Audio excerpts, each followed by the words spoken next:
Thank you. The gentleman from Ohio, Mr. Gonzalez, is now recognized for 5 minutes. Thank you, Chairwoman Beatty and Ranking Member Wagner, for holding this hearing today, and thank you to our witnesses for joining us today. Thank you for sharing your stories and how they have impacted your lives, but also the lives of the communities that you so passionately advocate on behalf of. The work you continue to do to advocate for those in similar situations is admirable. I think it's fair to say, I certainly hope so, that no one on this committee or subcommittee condones any sort of racism, hate, or discrimination. I believe that. I believe that people should not have to live in fear of any kind of violence being perpetrated toward them because of who they are. Additionally, I want to extend my thanks to Ms. Tanya. We have Veterans Day coming up, and you served our country quite admirably, and I've always believed we owe our deepest respect to those who have worn our country's uniforms. It's a big sacrifice, and one that we're grateful for. So I want to thank you for that. In the United States, I think that all people should have access to economic opportunities to create a better future for themselves and their loved ones. That's one of my top priorities here in Congress and on this committee is how do we empower more families, no matter what background you come from, to make sure that everybody has an opportunity at the American dream. I'm the son of immigrants. My father immigrated here from Cuba in the 60s. Certainly had to overcome various barriers throughout his life. And we want to make sure on this committee that we eliminate as many of those barriers as humanly possible for everybody.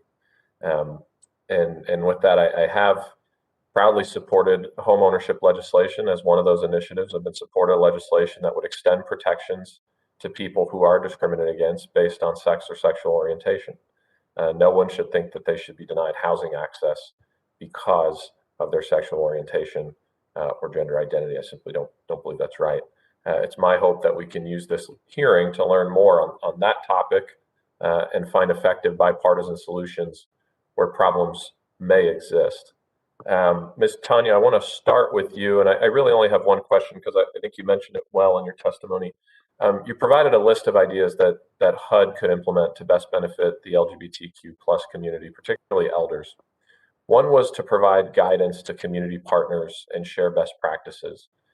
Could you detail for our committee just what some of that guidance could look like, and what are the best practices that you would think would have the biggest impact for these communities? Hello.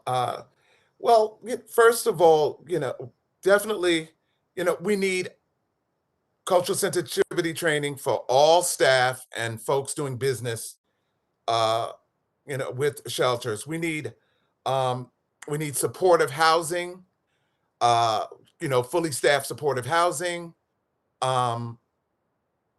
with social workers, mental health professional, and medical care on staff. We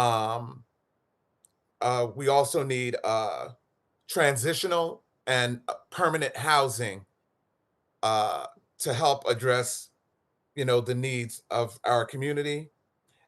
So we need like wraparound services, I would say, Yeah. in these shelters and in this transitional housing to adequately provide for the TGNC and B community at this point.